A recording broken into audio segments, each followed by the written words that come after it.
Welcome back to my top 100 games so far. We are now on to part 7, the top 40. So that means we've got 40 to 31 this time. Wow. The top 40. These are the really good games. I know I keep saying that. But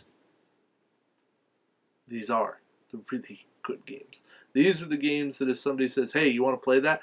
I'm almost always going to say, yeah, let's do that. So, without further ado, number 40, Forbidden Desert. Co-op, Matt Leacock at his finest. Well, you can argue other Matt Leacock games. We'll talk about those later. But, Forbidden Desert. Like it a lot more than Forbidden Island. Forbidden Desert is tough. Very tough game. But, yeah, Forbidden Desert is that game of pick up 4 things, get to the escape tile, and get out. But, it's a solid game. It'll beat you down if you don't manage everything well. You got to get some luck, but it can all work together, and when it does, it's a beautiful thing. So, Forbidden Desert, a game I really enjoy, and one that I don't really dare play on much harder than like level 2, maybe level 3.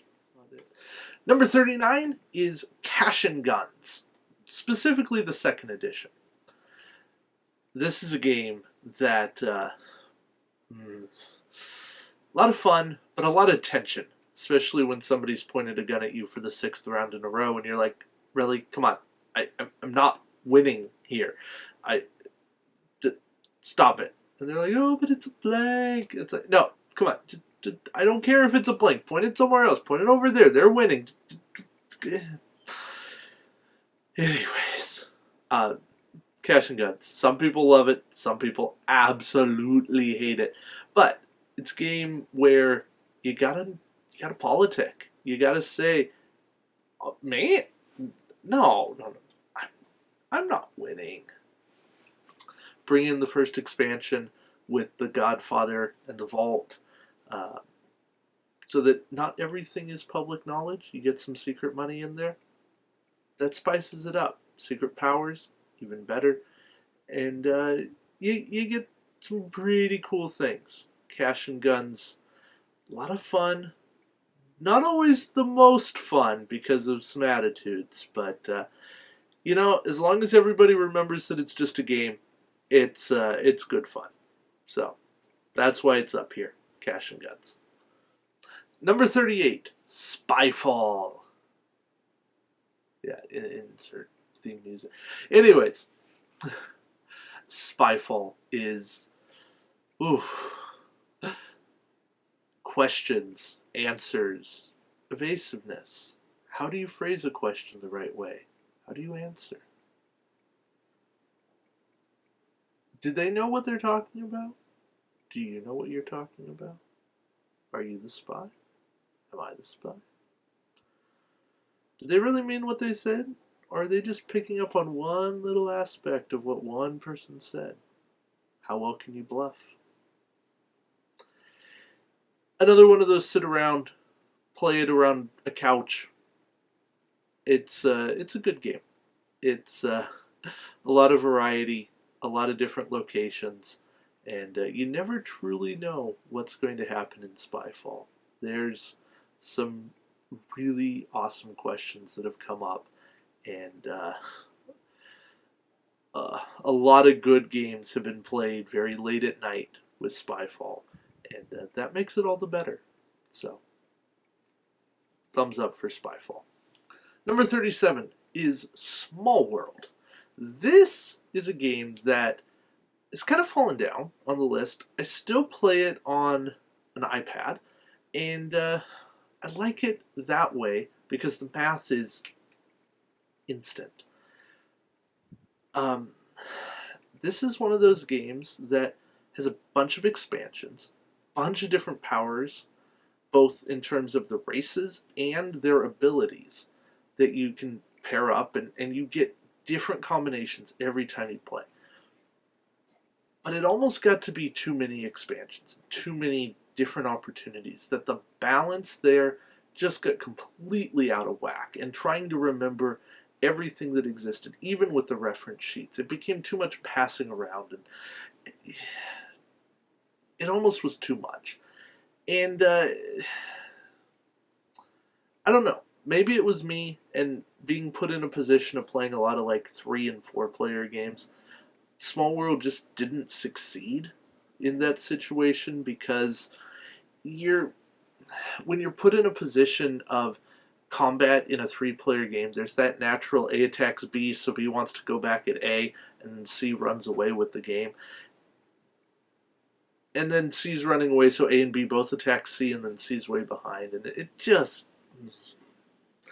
it's a mess. 3-player combat's tough. 4-player combat, a lot better. 5, even better, because then you get even more interesting dynamics. But, yeah, Small World is a good game. It's almost too much to transport, and that's a pain. So I like it. I like the variety that's out there. I enjoy the game for what it is. There's a lot of replayability there. I just don't get to play it enough, and that's why it's fallen down.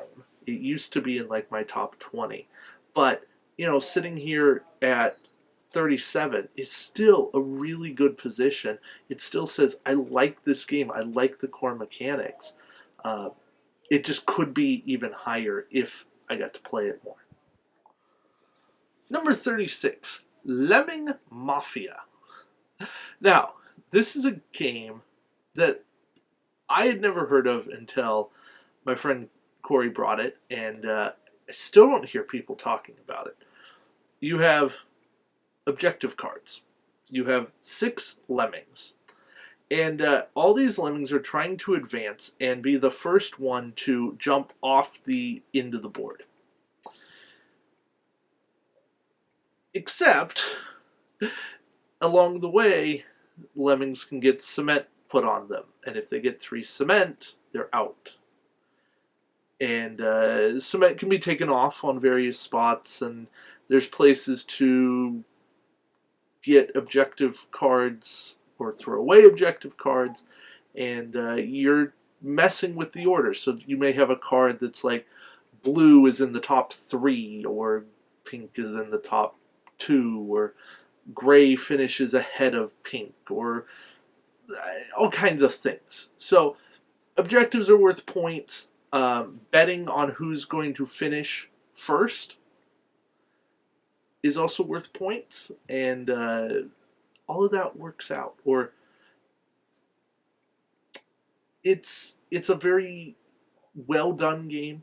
I think that the dynamics between other players work out, and I like that you can't just pick to move whatever lemming you want. You roll 2 dice, and you have to move one of the lemmings on those dice, and if they're the same, well, you're forced into that. So it's kind of limited options, which is really good, and from that standpoint, it's a good thing. Number 35, 7 Wonders Duel. Oh, they finally made 2-player 7 Wonders work. Oh, card drafting, resource collection. We're not in the hall bathroom. 2 players. It's awesome. Absolutely fantastic. Oh, I love that there are ways to instant win this game between military or science, and then if neither of those happen and it goes to the end of the game, it's about points. So this really does have 3 ways to win the game, and you have to decide which path to go down. And if you completely ignore military, you're going to lose. So you have to have a little bit of military to not lose militarily. And you probably have to do a little bit of science or discard science for coins in order to not lose. Because if you don't do that, then you're done. And all along, you're trying to maybe get to the end and get points. It's a tough balance, and boy, I think more games than not will go to points. But I love that there are auto wins. So, Seven Wonders Duel is, I believe, my second two-player game. It may be my top two-player only game, and that says a lot, because I don't play tons of two-player games, but I've found that I need more of them, and for a game to do it really, really well speaks volumes to me. So, Seven Wonders Duel, awesome game. Number 34, Suburbia. I know I've mentioned this in a couple of videos, but here we finally have it on the list. Suburbia is a city building game with hexagonal tiles, and almost every tile you place influences other tiles in the game, either in your city or somebody else's city. And I love that interactiveness. Interconnectivity? The way tiles work together. We'll just say that. So many times you'll have a tile you want to buy for like 22 and you have 21. And that's frustrating. So you're forced with tough decisions. Do you wait and hope that it comes out in another round? Or that it's still there? Maybe. Or do you just toss it away so that nobody else gets it? Tough call. But Suburbia, I don't always win. In fact, I typically don't when I'm up against people. But when I do get to play, I have a blast because I always figure out different strategies. And I really enjoy the tablet implementation of this game. It's very challenging. And the challenge mode is a lot of fun because it makes you build in different ways. It's not always just a standard game. And I like that, and I hope someday they'll incorporate some of those challenges into like a little scenario pamphlet so that you can try them out for yourself. So there we go. Suburbia, awesome game, tons to do with it, and yeah, try it out. Number 33 is a really new game for me, and that is Deception, Murder in Hong Kong. The way I describe it is that it combines Dixit and Resistance. And I know I haven't talked about either of those games, so that's maybe telling you that those are still to come. But every player has 4 potential murder weapons and 4 potential clues, and players have roles. In a big enough game, you have someone who's a murderer, someone who's an accomplice, they know each other, they're trying to cover for each other. And then you have a witness who knows who the murderer and accomplice are, but not who's who. The murderer picks their method of killing and what they left behind. And then everybody else is trying to figure out what the combination is. And you have one person who sees all of this, orchestrates it all, and they are giving clues to everyone to try to get them to figure it out. So from that, it is this gigantic puzzle of figuring it out. And the more you talk, everybody talks, everyone interacts, everybody is doing things to try to get this to all come together and figure out who did it, what did they use, what did they leave behind? And all these clues relate in some way. And there's times where you think a clue relates to one thing, but it was actually meant to do with the other thing. And the person who knows everything can't really talk. And that's the beauty of it. They are just giving clues, but they can't clarify things. Because if they could, they'd give it away. And it's a tough sell. But if you can find this game, and it's getting more readily available, but if you can find it, get it. If you like those kind of large group deduction games, because you get people who are into it, and it works so very well. I love this. Absolutely love it. That's Deception, Murder in Hong Kong. Number 32 is the aforementioned Dixit. Give me a party game. This is what a party game is. You take 5 to 10 people. I know it technically goes up to 12, but cap it at 10, otherwise it gets a little unruly. Put them around a table and get a little surreal with it all. And you get crazy clues like Leoben's lie for a pregnant woman. Thanks, Greg. I was with you there. I got you.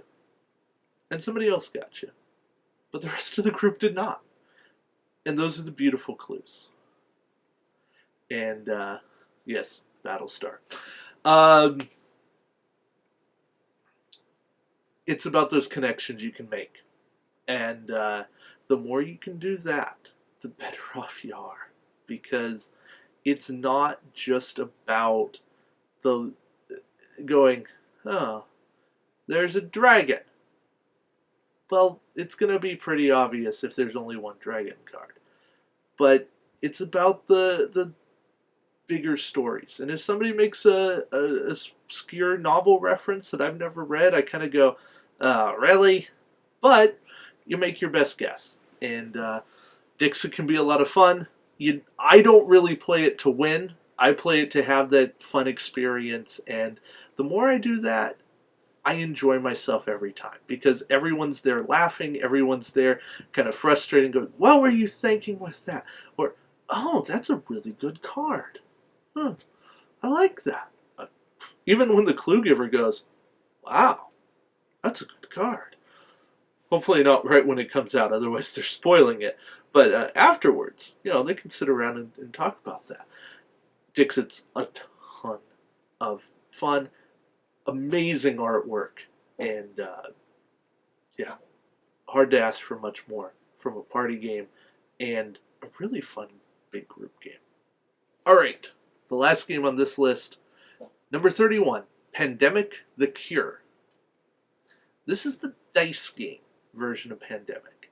And I have to say, while it's not as good as Pandemic, spoilers for later, the way in which the dice game does it is actually a lot simpler to teach people and get people involved in playing Pandemic. Dice have a natural ability of limiting actions. It's far easier to say, hey, this is what you're going to do on your turn. Make best use of it. Rather than saying, hey, you have 4 actions, go. They kind of go, what do you want me to do? It's still great that it's co-op. It's still great that you have diseases, you have event cards that you're going to use to help yourselves out, and you're working together. And you can all kind of hate on the dice. Yeah, the dice can be very imbalanced sometimes. And you still get those chain outbreaks, and it hurts. But Pandemic: The Cure is a lot of fun. It works well for what it is. If you remember that it's a dice game, and sometimes there's nothing you can do when the dice go against you, then you will enjoy Pandemic: The Cure, and it will work out for you. So, if you like Pandemic, and you like dice games, and you like co-op games, even if you don't necessarily like Pandemic, but you like co-ops, check Pandemic: The Cure out. I think it's really good. I recommend it highly. Otherwise, it wouldn't be number 31 on my list. So, there you go. Check it out. Thank you guys for watching part 6. We'll be back next time, tomorrow, with part 7 and the top 30. So, there you go. And until next time, we'll see you around the shipyard. Take care, guys.